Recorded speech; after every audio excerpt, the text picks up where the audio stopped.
नमस्कार, UT social में आप सभी का स्वागत है। महामहिम राष्ट्रपति द्वारा नारी शक्ति अवार्ड से सम्मानित आध्यात्म जगत की अंतर्राष्ट्रीय प्रतिभा की धनी ब्रह्म कुमारी शिवानी दीदी का शुक्रवार की शाम सिलवासा के स्वामीनारायण मंदिर सभागार में सत्संग कार्यक्रम हुआ, जिसमें भारी संख्या में लोगों ने भाग लेकर सुखमय जीवन के प्रति लाभान्वित हुए।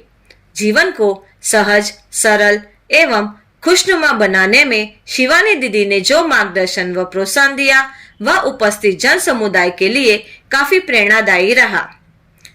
सार्वजनिक प्रवचन कार्यक्रम को संबोधित करते हुए शिवानी दीदी ने कहा कि सकारात्मक सोच मानव को मुश्किलों से बाहर निकालती है। बात कितनी भी बड़ी हो, उस पर अपनी सोच का लेबल लगाना पड़ेगा, जिसमें मानव का लेंस ऐसा होना चाहिए कि बड़ी से बड़ी बात या चीजों को कैसे आसानी से छोटी कर सकते हैं। उन्होंने कहा कि दिमाग हमेशा स्थिर रखना चाहिए। खुद की निंदा करना खुद की शक्ति को कमजोर करता है।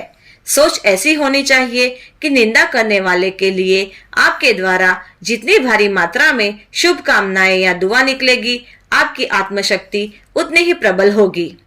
व्याख्यान के उपरांत ब्रह्म कुमारी शिवानी दीदी ने हमारे चैनल से बात करते हुए कहा कि स्थिरता और मन पर कमांड मानव की सबसे बड़ी उपलब्धि है।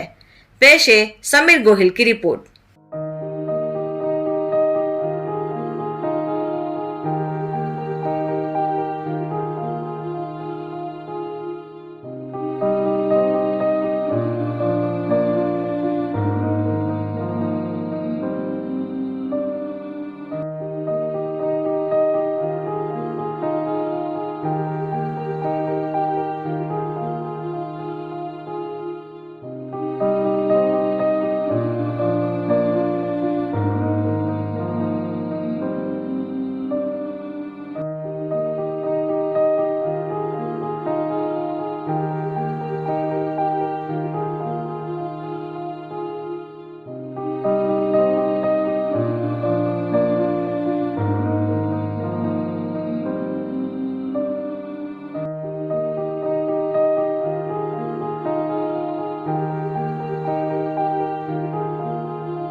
छोटी सी बात है, ये तो आती रहती है। चौथा जना कहते हैं इसमें क्या बात है, ये तो सबके घर होता रहता है, इसमें कौन सी बात है। बात वही है, लेकिन बात का साइज डिसाइड कौन करता है? मेरा मन। अब सिर्फ चेक करिएगा, इसमें कोई फर्क पड़ता है क्या कि हम उस बात को बड़ी बात बोले या छोटी सी बात बोले? इससे कोई फर्क पड़ेगा? इससे कोई फर्क पड़ेगा? सेम बात है। उस बात को हम कहें बहुत बड़ी बात है या दूसरा जना कहे छोटी सी बात है, इससे कोई फर्क पड़ेगा क्या?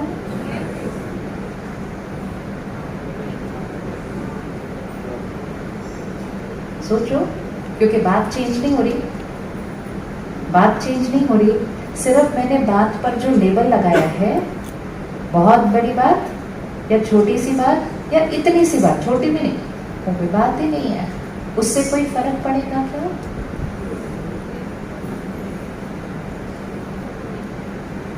फर्क पड़ेगा। तो जैसे ही हमने कहा इतनी बड़ी बात है, तो क्या हो जाएगा? It is the first thought.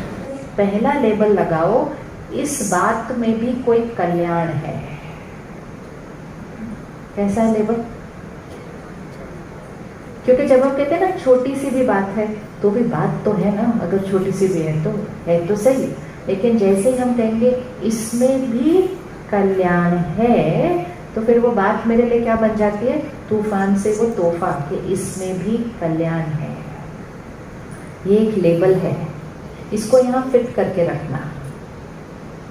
जैसे सपोज प्रोग्राम में आना है, बारिश हो रही है, तो अब इसमें कैसे कल्याण हो सकता है?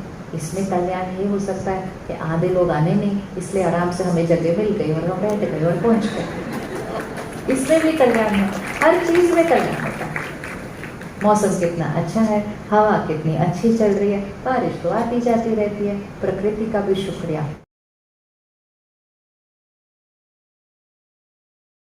अपनी मुश्किलों से बाहर निकलने के लिए आपने जो जिस तरह से आज संज्ञान दिया, क्या मूल मंत्र है इसका?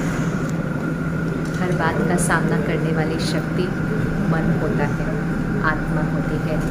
उस मन का अगर ध्यान रखें तो मन इतना शक्तिशाली है कि वो जीवन से बड़ी की बड़ी बात को सामना कर सकता है, और उसी का अगर ध्यान न रखें तो वो इतना कमज़ोर हो जाता है कि छोटी सी बात में भी परेशान हो जाता है, नाराज़ हो जाता है, उदास हो जाता है। तो बातें हमारे कंट्रोल में नहीं होती हैं, लेकिन मन तो हमारे कंट्रोल में है ना। तो मन की शक्ति को बढ़ाएं, जिसके लिए ज्ञान अर्थात आध्यात्म, क्योंकि आध्यात्म हमें सही सोचना सिखाता है, और ध्यान अर्थात मेडिटेशन, जिससे आत्मा की शक्ति बढ़ती है। ये दोनों चीज़ें जब हमारे जीवन में आ जाती हैं, आत्मा इतनी स्ट्रॉन्ग बन जाती है कि वो बड़े से बड़ी बात में भी स्थिर रहकर उसको क्रॉस कर सकती है। तो इसको हम कहेंगे यहाँ की फिटनेस ताकत। सुखी जीवन के लिए मानव को किस प्रकार से क्या अपनाना चाहिए, किस तरह से? सारा दिन में हम जो सुनते पढ़ते देखते हैं उससे हमारी सोच बनती है। आजकल हम बहुत सारी चीज़ें ऐसे सुन पढ़ देख रहे हैं जिसमें चिंता है, डर है, हिंसा है, निंदा है, तो वो हमारी सोच बनने लग जाती है। तो रोज़ सुबह कम से कम 15-20 मिनट ज्ञान, आध्यात्म ज्ञान से अपने दिन की शुरुआत करनी चाहिए। दिन की शुरुआत बहुत सात्विक होनी चाहिए, क्योंकि उसके अंदर पवित्रता है, निश्चय है, सम्मान है, प्यार है, शक्ति है। उन बातों से दिन की शुरुआत करेंगे तो वो हमारी सोच बन जाएगी। तो ये है मन की खुराक। तो मन की खुराक अच्छी होनी चाहिए, और फिर सारा दिन कर्म करते हुए कर्म योगी की तरह सही कर्म करना है, मर्यादाओं पर चलते हुए कर्म करना है। तो जब हम ज्ञान और योग को अपने जीवन में भरेंगे तो कर्म योगी बनना बहुत सहज हो जाता है, और जब हम कर्म योगी होंगे, श्रेष्ठ कर्म करेंगे, तो भाग्य तो अच्छा बनना ही बनना है। दादा ने होली पर आपका आगमन हुआ है, पदार्पण में का भारी उत्साह देखा जा रहा है पिछले काफ़ी 15 दिन से, एक पखवाड़े से, क्या मैसेज देना चाहिए? इसका रीज़न ये है क्योंकि अब सब तैयार हैं, है ना। जब हमें किसी चीज़ की ज़रूरत लग रही होती है, हम तैयार होते हैं उसको लेने के लिए, और ये एक बहुत अच्छा साइन है कि अब हम सबको चेंज करने के लिए नहीं, लेकिन खुद को चेंज करने के लिए रेडी हैं। और जब हम खुद को चेंज करने के लिए रेडी होते हैं तो दुनिया बदल जाती है, और कलयुग से स्वर्ग हम सृष्टि पर खुद ही जाएंगे। सृष्टि को परिवर्तन करने के लिए सिर्फ खुद को परिवर्तन करना पड़ता है, और उसके लिए सब तैयार हैं। शुक्रिया। ओम शांति।